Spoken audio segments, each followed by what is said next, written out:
वालेकुम प्यारे बच्चों, कैसे हैं आप? ठीक हैं? मैं उम्मीद करती हूँ कि आप सब खैरियत से होंगे। मैं फ़ातिमा कौसर आज मैं आपके लिए एक बहुत ही मज़े की और आपकी फेवरेट कहानी लेकर हाजिर हुई हूँ। इस कहानी का नाम है चॉकलेट फैक्ट्री। Chocolate factory. और इस कहानी को लिखा है आमरा आलम ने। इसमें जो तस्वीरें शामिल की गई हैं वो शकील आवान ने तरतीब दी हैं।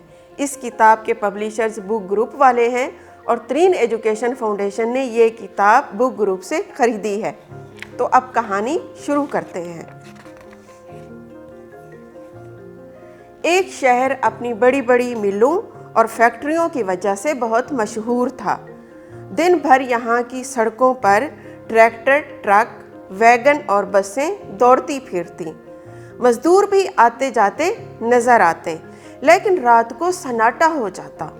उन्हीं फैक्ट्रियों में एक फैक्ट्री ऐसी भी थी जहाँ ना ट्रक आते, ना पेट्रोल के टैंकर आते, ना बिजली के तार दिखते, ना गैस की पाइपलाइनें नज़र आती, ना किसी चिमनी से धुआं निकलता और ना ही वहाँ पे मजदूर आते जाते। ये चॉकलेट फैक्ट्री थी। इस फैक्ट्री की चॉकलेट मुल्क भर के बच्चे और बड़े बहुत शौक से खाते थे। मगर चॉकलेट कौन बनाता था, कैसे बनाता था और कब बनाता था, ये किसी को खबर नहीं थी।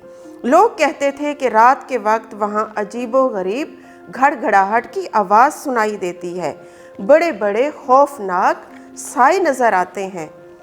मिकाइल, खिज़र और ज़हरा का घर फैक्ट्री से ज़्यादा दूर नहीं था। एक रात अम्मी अब्बू कहीं मिलने गए हुए थे। चचा साथ वाले कमरे में इम्तिहान की तैयारी कर रहे थे।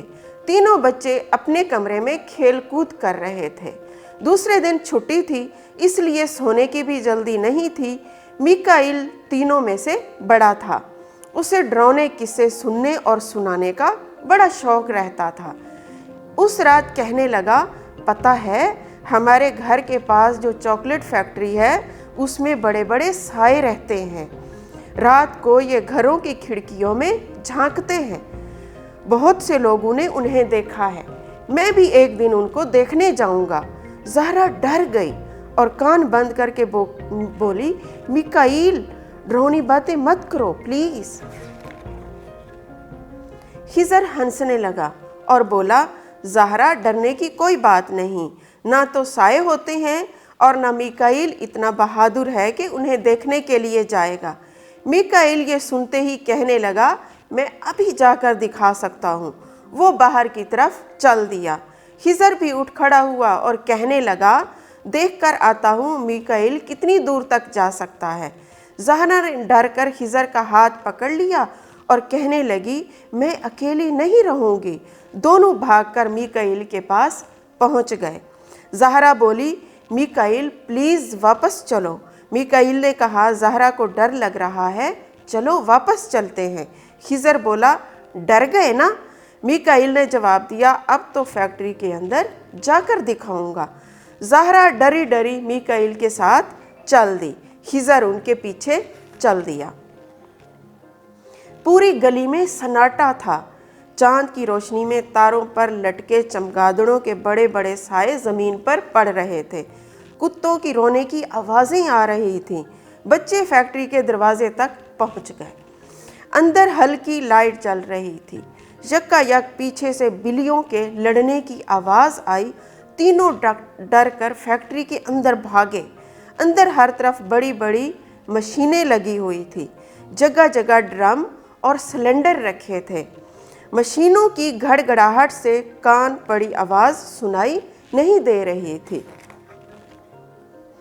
छतों और दीवारों पर अजीबोगरीब बड़े बड़े साए डोलते नजर आ रहे थे। तीनों भागकर सिलेंडर के पीछे छुप गए। एक साया उनकी तरफ बढ़ता नजर आया। खिज़र ने डरते डरते मिकाइल से पूछा, ये किस चीज़ का साया है? मिकाइल सहम कर बोला, आहिस्ता बोलो, मुझे डर लग रहा है। साया करीब आकर रुक गया। कुछ देर बाद खिज़र ने हिम्मत करके सिलेंडर के पीछे से झांक कर देखा और चीख मारकर सिलेंडर के पीछे वापस छुप गया। उसी वक्त सिलेंडर के दूसरी तरफ से भी चीख की आवाज़ आई और फिर किसी के भागने की। मीकाईल ने पूछा, खिज़र ये किसकी आवाज़ थी? खिज़र बोला, पता नहीं, कोई छोटा सा अजीबोगरीब आदमी था। थोड़ी देर बाद मीकाईल और खिज़र ने हिम्मत करके सिलेंडर के पीछे से झांका। ड्रम के पीछे से छोटी छोटी मखलूक झांक रही थी। बच्चों को देखकर कहने लगी, हमसे डरो मत, हम इस फैक्ट्री के लिए तुम्हारे लिए दुनिया की सबसे अच्छी चॉकलेट बनाते हैं। उनको बातें करता देखकर बहुत सी छोटी छोटी मखलूक इर्द गिर्द जमा हो गई। बच्चों को नज़र आ रहा था कि बड़े बड़े खौफनाक साए असल में इन छोटे छोटे लोगों के हैं। उनका डर और खौफ आहिस्ता आहिस्ता कम हो रहा था। डरौनी फैक्ट्री भी अब इतनी डरौनी नहीं लग रही थी। उन लोगों ने बताया कि वो किसी और सियारे पे रहते हैं। चॉकलेट बनाने के लिए वो कोको और बिजली अपने सियारे से लाते हैं। शाम को वो अपनी उड़न तश्तरी में बैठकर फैक्ट्री आते हैं और सुबह होने से पहले उड़न तश्तरी में बैठकर वापस अपने सियारे पर चले जाते हैं।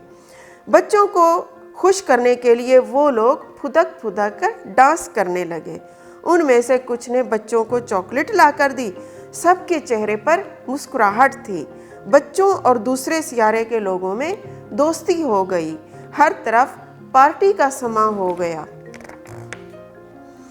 उस रात के बाद हर रात मीकाईल, खिज़र और ज़हरा अपने घर की खिड़की के पास आकर अपने दोस्तों का इंतज़ार करते। कुछ ही देर में उनका कोई दोस्त चुपके से खिड़की के पास आता और ढेर सारी चॉकलेट रखकर चला जाता। तो कैसी लगी है आपको ये कहानी? मैं उम्मीद करती हूँ कि आपको बहुत अच्छी लगी होगी। अल्लाह हाफ़िज़।